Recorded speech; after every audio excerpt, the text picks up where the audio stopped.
I see Tom. How's everybody doing? Not the smartest guys in the room. We're back. We're back to our roots as well today. We're talking storytelling, Tom. That is where it all started. That's where me and you, that's where our worlds collide, is the art of the story. How you been, man? I'm good, man. I'm good. Yeah, I think that's what kind of led us, to first sort of connect outside of that group where we first got introduced during the pandemic, right? Like that was the sort of thing that like we really sort of first connected on and ended up kind of chatting about was storytelling. But it's yeah, I mean, look, it's funny because here I am 7+ years kind of out of the entertainment industry and out of television. And I never would have when I worked in TV or when I worked in the entertainment industry, I never would have described myself as a storyteller. But in hindsight, that's exactly what I was then, and it's what I am now still. It's sort of the same way somebody described me as an artist to somebody, and I was like, whoa, whoa, whoa, pump the brakes. Like artist, come on. I'm not an artist. This is just what I do. And they were like, no, no, no, no, no, no, no. Like you are an artist. If you really want to be technical about it, like what you do is an art form, it is artistic, and it's what you do. So you are an artist. And yeah, so it's like it's one of those like sort of monikers or titles that I have come to like sort of reluctantly accept over time because in the early days I never would have described myself as a storyteller. So, do you think I got that vibe too sometimes when I put that out because I think it is what I do, but sometimes I feel like corny or I tell people like like the bio says like I don't know, publisher, founder, storyteller or something like that. I'm not sure, but it's what I do in all aspects of my life. It's telling stories, helping people tell stories. But sometimes you say that people are like, like is this bedtime stories or is it no? This is a career where we help people tell better stories. Do you find negative connotations in that? Yeah, I mean, I don't think there's like I it's not that I think there's a negative connotation. It's funny that like to me, because of course, like obviously I'm a very visual thinker, right? Like I kind of like I sort of it's a weird thing to kind of say out loud because it's just the way my brain works, but like I sort of translate everything in my brain into like imagery. So it's sort of just how I understand the world. So like, when somebody says the word storyteller, like I envision like I have an image of I almost said I have a vision, and that's not what I want to say. But I get this image in my head of like somebody like a group of kids like sitting around like listening to somebody almost like akin to the idea of like the campfire stories, right? But like a group of people sort of sitting around like almost like on the ground with like one person sitting up in a chair telling them a story, right? Taking them on like a little bit of a journey. Like that's the imagery that comes to mind. And if somebody said like, "Oh, Tom, you're a storyteller," I'd be like, "I'm not the guy in the chair.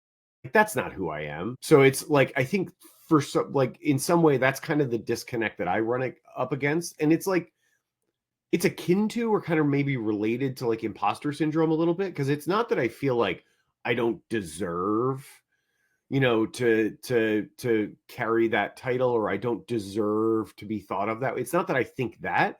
It just doesn't like line up in my head. You know what I mean? So it's like it's kind of imposter syndrome because I'm like, it's not how I would describe myself, but like it is how other people have described me and do describe me. So yeah, so it's I don't know. It's one of those things. It goes along with this idea, and I'm sure I've talked about it in here before and to you, but I know I say this a lot to people that, like I've been fortunate enough to lead a pretty a life full of really rich and interesting experiences, right? Um, and I to me though, I tell other people stories from my experiences and the things that I've done and lived and they're sort of like, oh my god, that's amazing, that's incredible, I can't believe you had that experience or you got to do that or you got to see that. And to me it's the only life I've ever known, so it's just kind of mundane. It is, right? I don't think it's exceptional because it's all I've ever known, but other people tell me that it is. So it's like it's that kind of disconnect of like, well, it's mine, it's the only one I've ever known, so like it's just what it is, right? And to other people they're like, oh, no, no, no, that's kind of wild, like you've had some extraordinary experiences. So yeah, there's just a bit of a disconnect, I think, for me. I love the subject, Tom. And what got me thinking about storytelling today and you specifically is like Madison, Dr. Tachi, everybody here. I'm watching everybody's social media post all the time. Like if Dr. Tachi cancels a show, I'm sad, Dr. Tachi. I see when she does it, she announces it. But I'm intrigued by the art of it, what's going on. And I saw the other day, I think Tom, you were presenting to a real estate company about storytelling. Is that what it was, real estate, or what was the business? Yeah, And then, so for the business that I started with my two partners called Media Gym, we were going to be we were at a real estate like a conference held by a real estate organization here in the Hudson Valley. It's the Hudson Valley Gateway Association of Realtors. So we went to their sort of annual conference um, uh, and last week and had a table there, and we're just getting to meet a lot of people and talk to people and talk to them about kind of how they're presenting themselves and positioning themselves. And the whole goal of that company is really to teach people to be better storytellers, right? So like while Talix Media is like obviously an organization where we execute storytelling for other people, the sort of dividing line there is that Media Gym was founded with the express purpose of arming people with the knowledge and understanding that they need to be better storytellers, right? So sort of doing the sort of education and training side of it rather than just the execution side of it, right? Because Talix is designed to do execution, Media Gym's sort of designed to better enable people to do it on their own.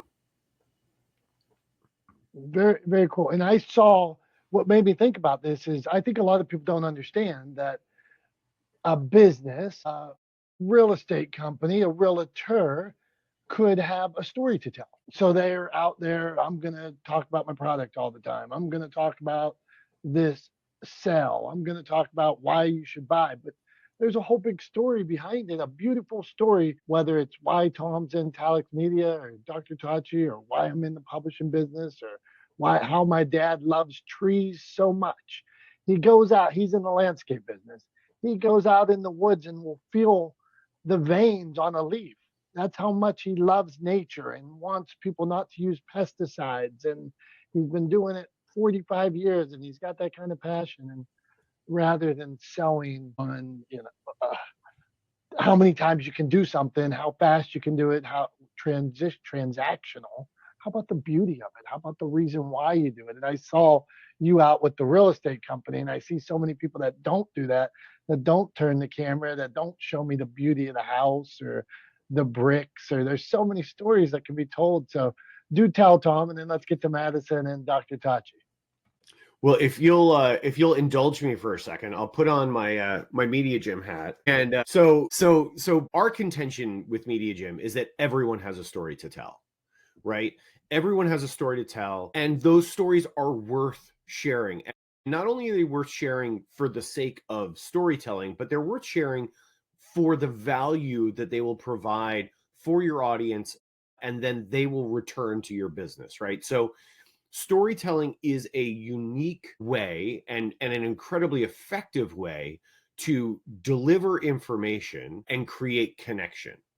And that's one of the things that we think a lot of people in business miss is they have stories to tell, they just don't know how to tell them. And part and parcel with the contention that everyone has a story to tell is the idea that storytelling is a developable skill, right? You can become better at storytelling. That's where the sort of metaphorical name for the company Media Gym came from, was this idea that it is a muscle, and the more you use it and the more focused you are in the way that you use it, the better at it you get. So the way I like to describe it, and I used this metaphor a lot at that real estate conference, was to help people better understand what we do, is when you go to a gym and you hire a personal trainer at the gym, that personal trainer doesn't lift the weight for you, right? They teach you how to lift the weight to get the maximum benefit from it for the goals you're trying to achieve, right? That's the job of the trainer when you go, the personal trainer when you go to the gym. And similarly, when you work with Media Gym, we teach you how to lift the weight, tell your stories in the most effective way possible so that you can become better at the kind of storytelling you want to do that will deliver the most value for you and your brand and your business, right? So like we are sort of storytelling personal trainers, right? Is kind of a way to think about it. And so we do that. The idea is we do that, obviously, on a consultatory basis, like on a one-on-one, but then more broadly, our goal is to sort of work with brands and organizations on a leadership level, to work with the leadership teams there to help imbue them with better storytelling skills in the hopes that sort of ethos will filter down through the organization, and that emphasis will lead to everyone kind of investing in and developing better storytelling skills, whether it's with us or just more broadly. But that's ultimately the goal. We think everybody has a story to tell, and if you put in the work, you can become a better storyteller, and that's what we're there to help with at Media Gym. Tom, I dig it. I had in the world of publishing, I had somebody come to me the other day and say, they said, "Oh, we got a tip that this guy was in finance." And he says, "We got a tip that we should all put out a book, and really doesn't matter what we say in the book. We should just put out the book because it'll be like a business card. And that's how you get business." I'm like, "What?" I'm like, I'm like, if you're going to take the time to write a book, maybe care about it, maybe try to make it good rather than just putting out junk because somebody said that is not the answer. The answer is to tell your story good, tell why they got into the business, why you're passionate about their finances. I mean, come on. All right, not the smartest guys. What do you got, Tom? Go Well, on. I was just going to say, what an absurd statement. Like, did they Yeah. not hear themselves say it out loud and like kind of catch themselves and go, oh, actually, I take that back. That's an idiotic thing to say. Like, how absurd to believe that it doesn't matter what you write in the book. Like, what? What are you talking about? If you put out a book full of crap, like, it's going to bite you in the rear end, right? Like, people are going to pick up, like, you use the book as a calling card, and then people crack open the book and they start reading and they're like, this is nonsense. This is crap. Like, what am I doing? These people are idiots. I'm never working with this person. Like, it absolutely matters what you put between the covers of the book. Like, what a stupid thing to say. Yeah, and I'm telling you, a lot of people have this idea that, oh, they'll just put out a book and it's going to help their brand or business. Well, sometimes you spent 30 years, 20 years, 10 years working on your brand or business, and you're going to put out something that doesn't represent you well. Why would you do it? It's foolish. So, okay, we're going to get to uh, a prodigy in editing and storytelling, my friend Madison. So, Madison, you heard the subject. We're talking about storytelling, our roots. How can somebody, when you're editing, is there something you look for, Madison, to say, man, this is good or this is bad, or I could give them this little tip and it would help them tell a better story. What do you got for us, Madison? I think that my goal when I'm editing is to make sure that the author's story is being told in the way that they intended. And I think like when I first started my editing journey and when I first got to school, I wanted everything to sound like how I would tell this story. And I spent a lot of time rephrasing things and reorganizing things, but that's not necessarily what is going to tell the story that's meant to be told. You know, so I think that's something that I still have to work on. I think is making sure that the author's voice comes through, because that's really the most important part. At the end of the day, it's not always my story, and who better to tell it than the storyteller themselves. So that would be my 2 cents. Okay, let me drill down in on this.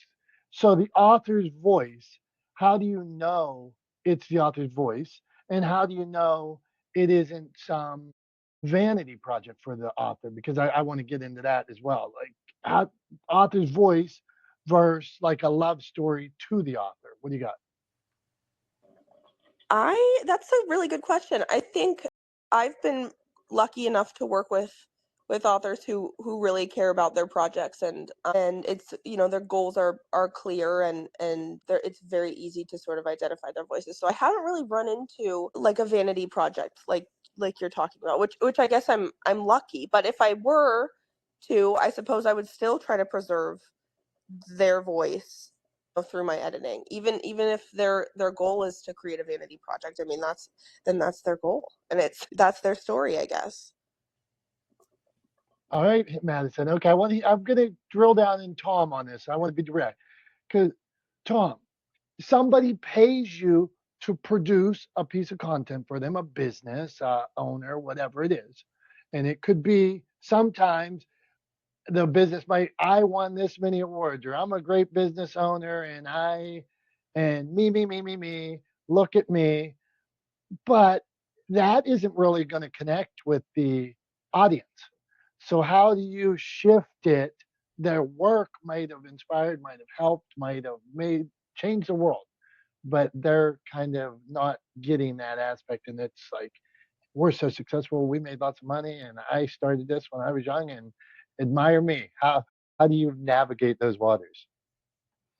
Yeah, no, I mean that's a great question, Don. Let me just put my Talix hat back on. And is this going to be a running bit that I have to keep switching hats to? We never knew, and it really, this, like we told Jason one day, we're like, we're not doing bits, or we don't prepare before.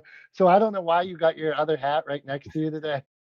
It happened, honestly, it happened to be sitting on my desk, right? So like genuinely, that's why it was here. I didn't like stage it for this. It's been on my desk since Monday. So it's just been sitting on the side of my desk. But yeah, I thought it'd be funny. So I decided to lean into the bit a little bit. But I mean, genuinely, this is something I come up against all the time, like with Talix, right?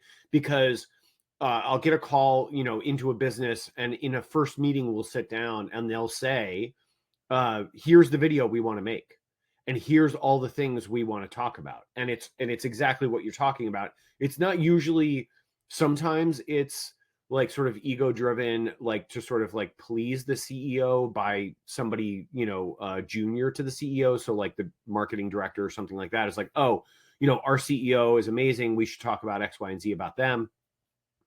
Other times it's the business owner who's really proud of the business that they built, right? Like it's a founder CEO, and they're super proud of the business they built, which is great. And so they want to talk about the business and all those accomplishments in the content that they want to create and put out to the audience. And usually what I'll do to sort of short circuit that is like ask them, why should the audience care about these things?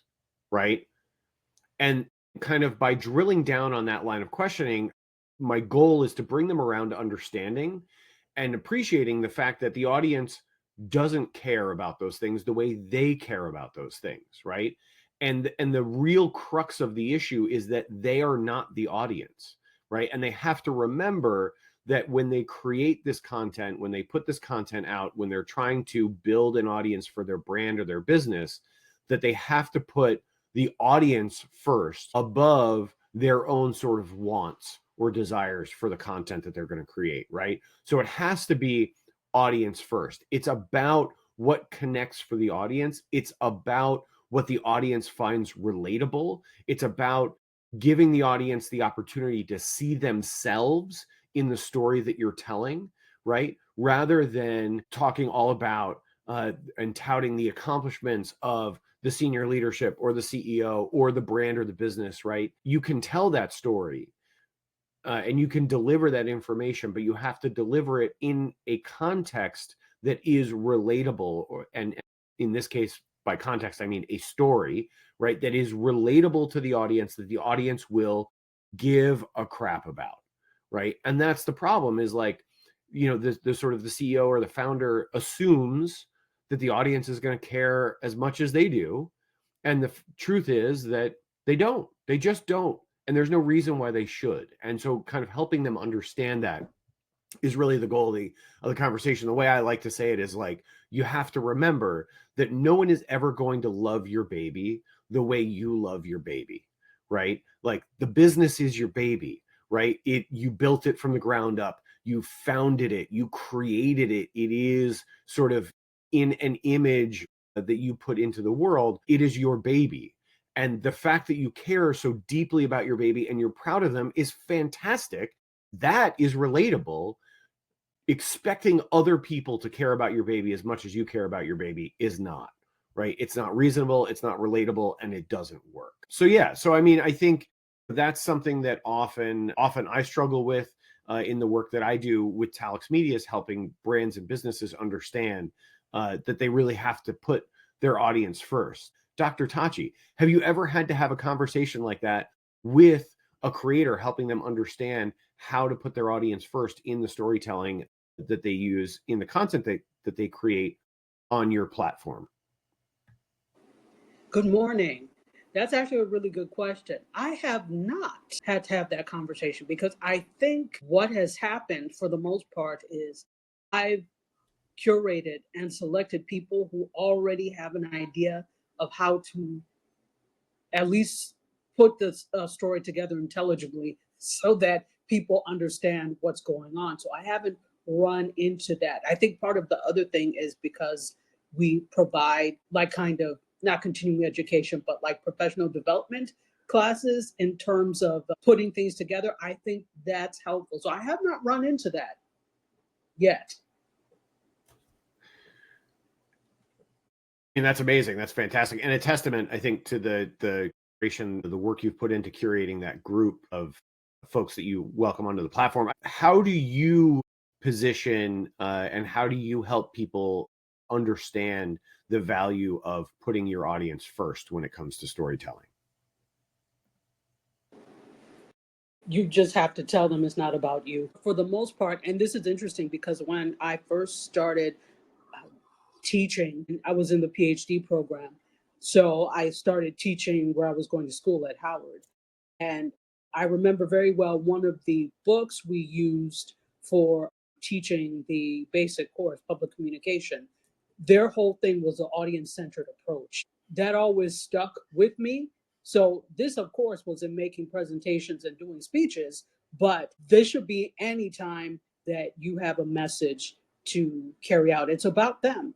And if they don't understand because your storytelling skills are lacking, you failed in that mission. Now, there are lots of other reasons why that could have failed. It may not solely be on you. It could be the fact that they're tired and they're not ready to hear that, or whatever the case may be. But it still mostly falls on you because you have to be able to gauge the room, gauge the experience levels of the individuals in there.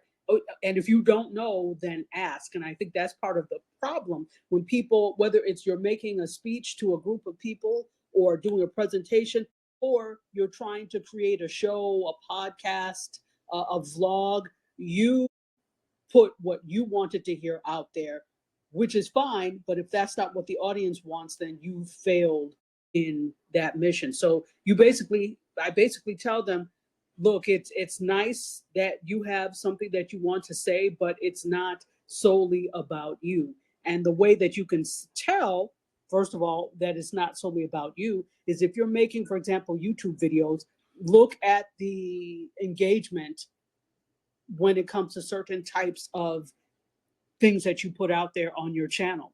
That doesn't mean it's not important, but it means that this other subject took precedence over what you said you wanted to talk about. So you have to pay attention to that. And there's a delicate balance because I also don't believe in just making your content because the audience wants to hear it. That's a quick way to fail because if you don't want to do it, it's not going to work. So there's a balance there. That was great stuff. There was so much meat on that bone. And I like each time I'm like, that's a great point. That's a great point.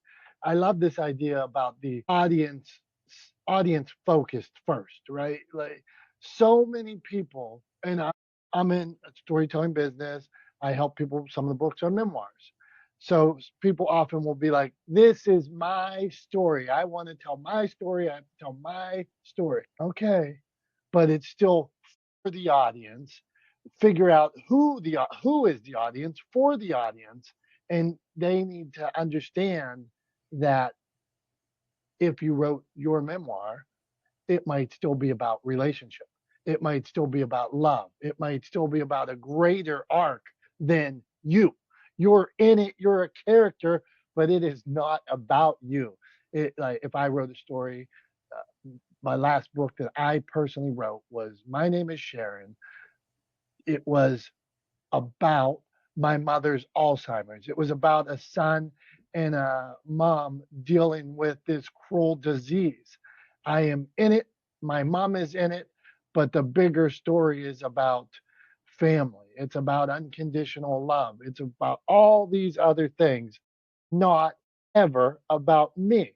If we go back to the point where, back to the vanity thing, if it started to be, oh, and I did this at this point and wasn't it great? No, no, no, no, no. The audience doesn't care about that. I had a, I wrote a sidebar, you'll appreciate. I'm working with a guy one day that met Michael Jackson, and all he wanted to do was get in that he met Michael Jackson. I'm like, how the hell does this? The book wasn't about Michael Jackson. Michael Jackson didn't impact his life at all, except he met Michael Jackson. How the hell does this apply to the story? It was maddening. It was vanity that was making him put in this antidote about Michael Jackson. Doesn't apply. Make, Making me upset. All right, Tom, it's time for a segue, smooth segue to the thing that doesn't make people upset because it's everybody's favorite. It is times for Tom's Thumbs. I asked Tom about something from pop culture, media, something going on right now.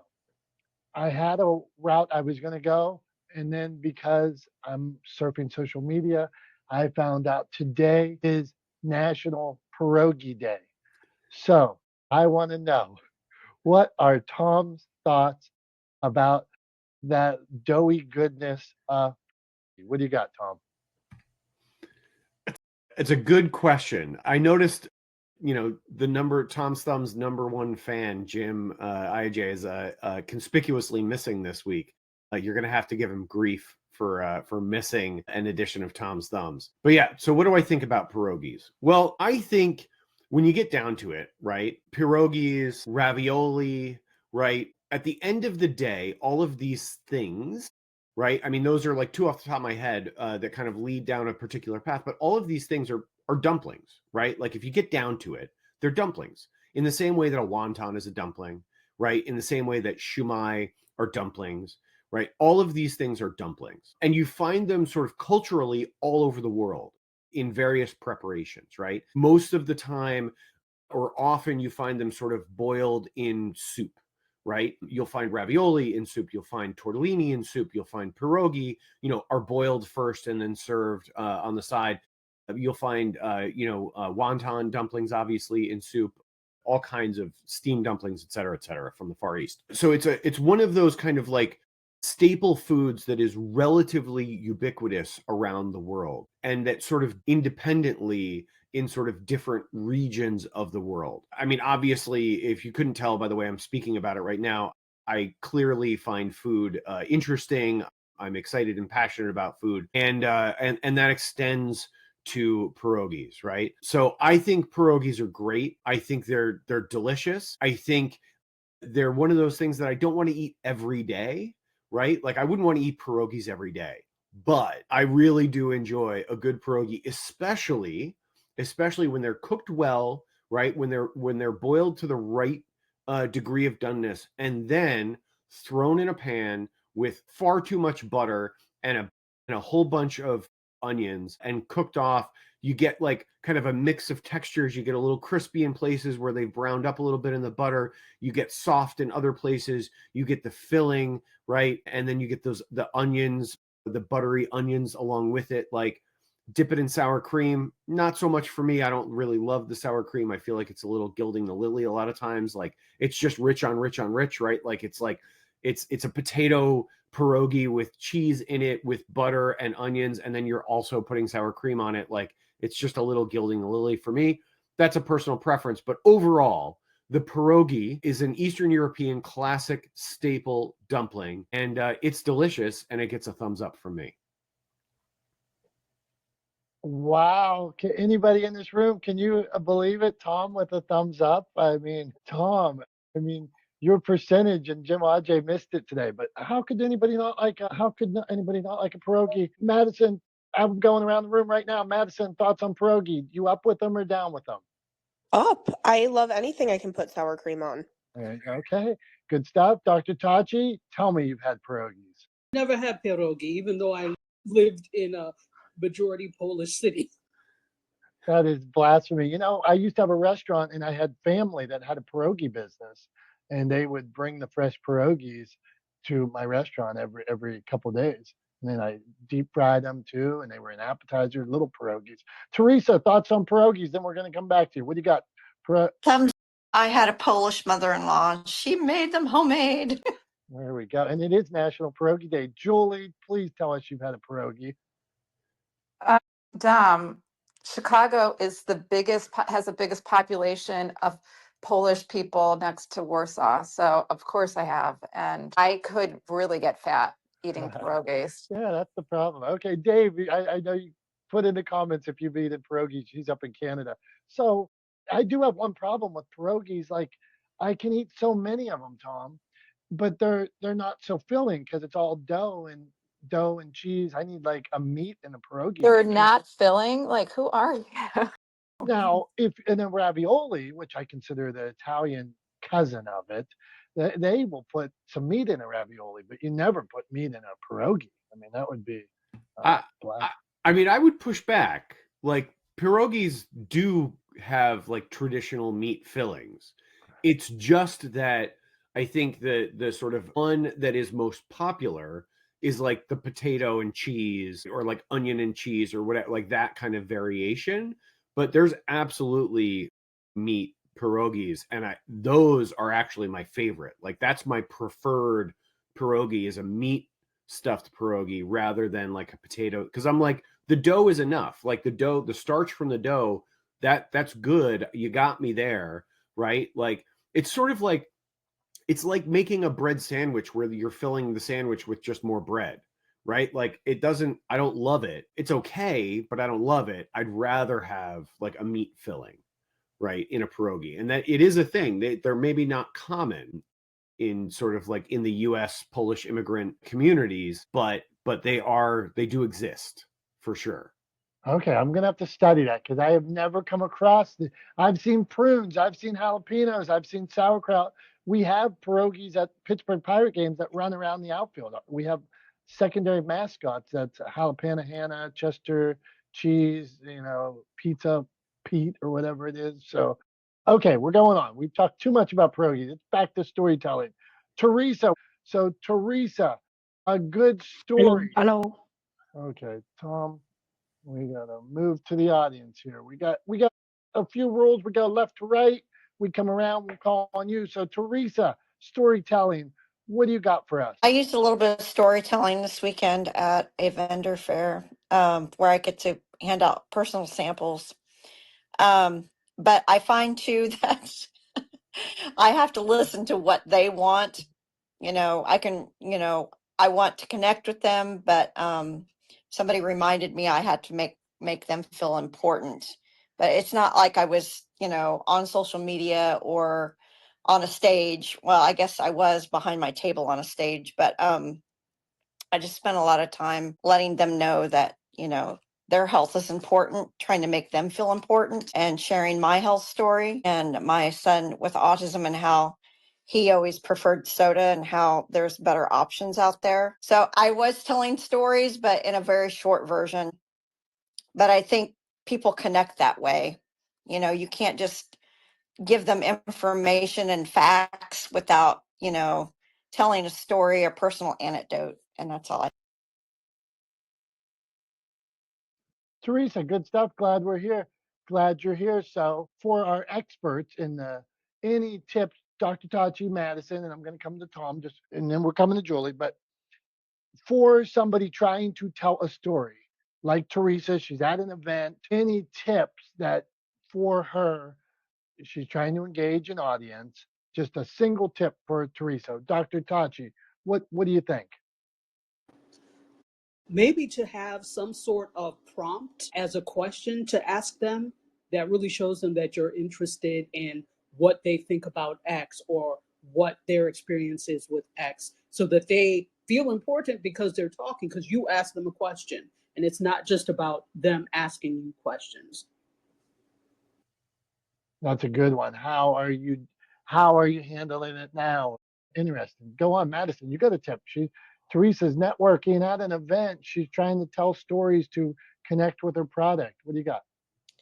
I think this is probably very basic, but I always respond really well. And I find that, whoever I'm talking to responds well to like funny stories. So, having some stories where they're a little bit more serious or they really dig down into whatever the topic is that you're talking about, but then also having some little, lighthearted, funny anecdotes to keep people engaged a little bit like, the forum of this clubhouse room. I think that can be most engaging. Good stuff. Tom, I'm still in the next answer, and then I'm coming to you. I'll give you more time to think about it. I say if you're telling stories at an event, know that there has to be an end to your story. You can't just go on and on and on and on for 40 minutes. You got somebody there in front of you for 2 minutes. Tell a 90-second story. Tell a 2-minute story. Don't think that you should hold them hostage for the next half hour. That's mine. Tom, what do you got? All right. I'm going to continue with the bit. I got to switch hats, and we'll go with the Media Gym hat for this one because it's right in the Media Gym lane. One of the things we talk about with Media Gym is this idea of developing a closet full of stories, right? If you listen to people that do a lot of public appearances, a lot of interviews, or are interviewed often, right, you'll notice that you start to hear the same stories from them, right? Sometimes they tell them slightly differently. They will help you better understand the context because they'll adapt the story for it, but it's essentially the same story. So my advice to somebody like Teresa, who's trying to use storytelling to kind of help connect better with people, would be to pay attention to the stories that you tend to tell in those situations, right? And then work on refining those stories, right? And have that sort of closet full of stories so that when you're in a situation like that, when you're in that context and something comes up in the course of conversation, right? You shouldn't be going into a conversation thinking, I'm going to tell this story, right? You have to tell the right story for the right situation. So when you're in that situation, you have this closet full of stories that you've developed by paying attention to the stories that you tend to tell, the ones that seem to land the best with people, that provide the best insight for you, et cetera, et cetera. So when you're in a situation and the context or the conversation goes to a certain place, you can go, this is a good opportunity to tell this story. You reach into your closet, you pull out that story that you've already told 100 times, you've refined, you understand well, you tell it quickly, you deliver the point, right? You get the message across, and then you allow the conversation to move on, right? But that's my advice is pay attention to the stories that you tend to tell in those situations, then take those stories and refine them, and then pull out the appropriate story for the appropriate context at the appropriate time. So that's my thoughts. Julie, what do you think? What do you got suggestions for Teresa? I mean, I think everything's been said. The only kind of additive or sprinkle on would be ask questions. That's about it. I think everything's been covered, but ask questions, be curious so you know how to angle your story. Thanks. Teresa, what do you think about that? Anybody coming here? We give real actionable tips here. They're awesome. I've also been told in my training that questions are the answers. So I learned to ask the right questions to facilitate what they're seeking, what they're wanting. They tell me what they want. So Good yeah. stuff. Just like feedback on social media or something like that. People put it in the comments telling me. I got heat last week, Tom. People did not like my stance on. They said I love the WNBA, but they said I came out too hard against its current regime. And then people did not like my stance on Tilly Norwood. Some people think I should just be the Wild West. I got more heat than usual last week. So, and I read the comments, Teresa, and got feedback. And not that I will ponder that in my storytelling moving on. So, Julie, storytelling, you're in public relations. You're helping people get their story out in all kinds of places. Any tip for, like, what would you call a cardinal sin for storytellers when you're working with them? What do you got? Well, I was coming at it from a different angle, but I mean, I think you have to remember that nobody really cares about you. And I'm not really talking about PR. If we're talking about PR, we're talking about reputation or brand management. So that's a whole different story. That's a whole different story, if you will. But if you're talking about like building your brand or having conversations and actual storytelling, remember, nobody wants to really hear about how awesome you are. I want to know I want to hear how your story could change my life. It's because it's all about the consumer. I want to know more about how you can change my life, how you can interest me, how you can razzle dazzle me, because I really don't care about you. So it's all about that person that's listening to you. And remember that, because unless you're someone real famous, or you're telling me a really awesome story about a true crime story, or you're a news reporter, I really don't care about you. Thank you. I land my plane. And I hope that made sense. I mean, I could go down the PR rabbit hole, but I don't think that's really storytelling. That's brand management, which is nuanced and different. I No, think you guys were talking about different. it's harsh but true, Julie. And even if you're Think and Grow Rich or The Millionaire Next Door or any of these books or stories that you're telling, if Matthew McConaughey tells a story, ultimately, even though Matthew McConaughey is an interesting dude, you're really thinking about the story between you and your father, you and your mom. He has a segment where his mom complained about. He says sometimes he complained about not having new shoes, and she was Yeah. like, "What about the kid without shoes?" And then he complained about having bad shoes, and she said, "What about the kid with no legs?" So the Yeah. story is about something bigger than him and how you feel about those things. So I mean, oh, Dom, and I mean, just like even Teresa, if we're thinking about Teresa, and she has a booth and she's selling an amazing product. And I know her, she has a very powerful story about her family and her son and his story. And I walk up and I'm looking at her product and she just goes into telling her story. I'm just like, what is she talking? I want to know, well, what about me? So it's very egocentric and you have to placate to their ego. So thank you. That's great. Thanks, Julie. Appreciate it. Appreciate you being here as always. Wait, and did Tom take off his hat? Because I'm going to have to go watch you on LinkedIn if you actually. there was a transfer of hats at one point. So he transferred back and had a different hat on. I So had 2 points now. I've done it twice. Worthy, by the way.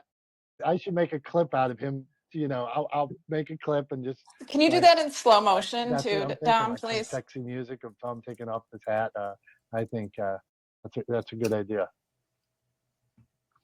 All right, Tom, where are you going? What do you got, man? Yeah, I mean, hey, feel free. I think it'd probably be the first time the vast majority of people who have ever listened to the show or watched us over like, the last 4 or 5 years have ever seen me without a hat on. So some people will probably be shocked when they see the cue ball that I'm hiding under this hat, that that I'm completely bald. But it's one of those. I mean, the hat is more of a brand statement than anything to hide my baldness. I literally, I've been bald. I've been shaving my head since I was in college, since I was like 21 or so. I've lived more of my life without hair than I did with hair. And yeah, so I'm not, and I only really started wearing the hat about 6 or 7 years ago. So I went, nearly 20 years without a hat on.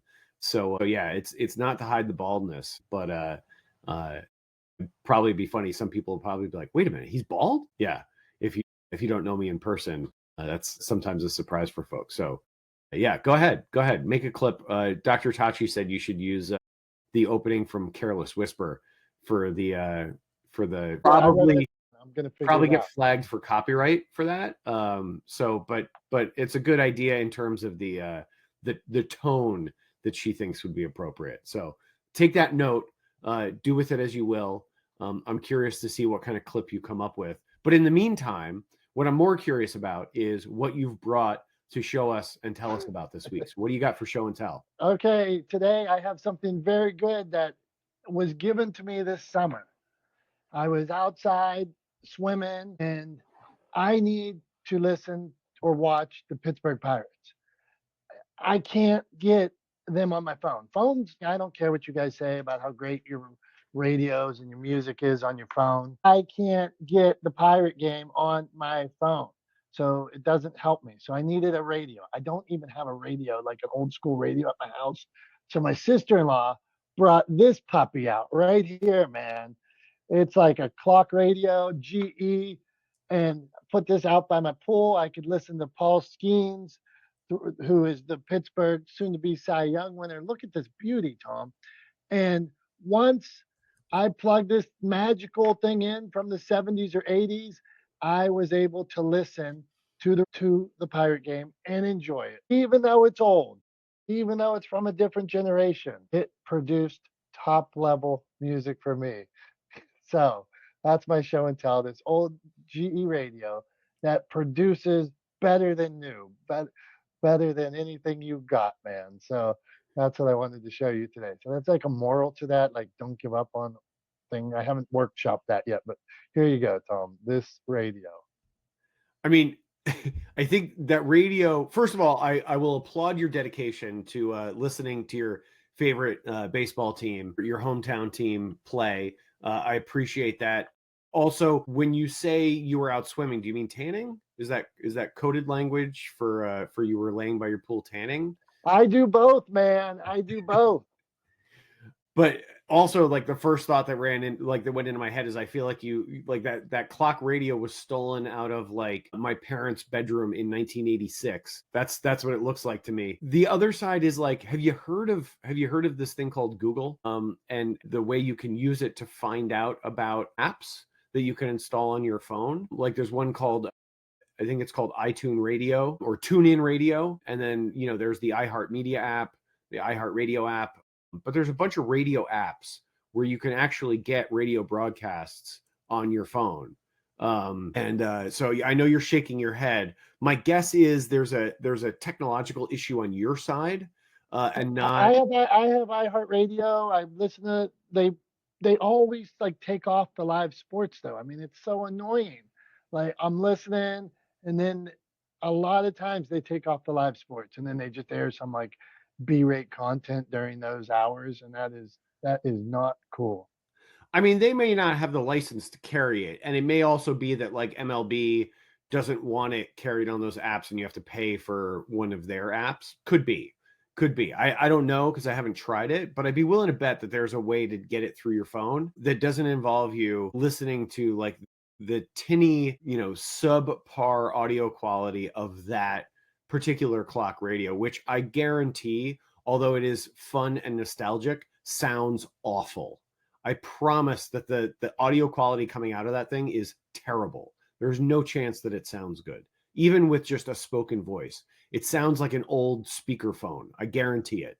So yeah. So if you want a little better audio quality, I'd say do some exploration. Find an app where you can stream the radio broadcast, and then get yourself a nice Bluetooth speaker and crank that out by the pool. So that's my advice. All right, I received what you're saying. Dr. Tachi says looks interesting contraption. It's got wood grain on the side of it, but look, Tom, I have 10 Bluetooth speakers.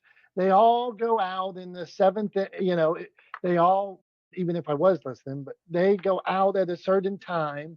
They don't plug in. This has everything you need, man. It plugs in. It gets the radio.